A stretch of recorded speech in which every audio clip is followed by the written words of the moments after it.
video clip, I will give you some ideas on how to use toys for ages 6 months and up. An idea to use is a ball for this age group. At this age, the child usually is sitting up, so a ball will provide them to practice on their balance. It provides eye-hand coordination, gross motor skills, and spatial awareness. Some ideas on how to use the ball is just to roll it back and forth to them, to bounce it in front of them, and the child can even practice kicking it back and forth to improve on their balance and their motor skills.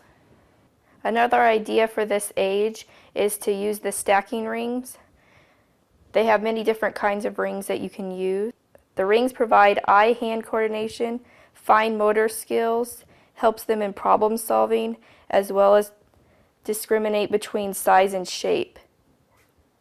Some ideas on how to use these rings is while they are sitting up, you can show them how to take them off and put them back on, to talk about the colors as well as the shape, and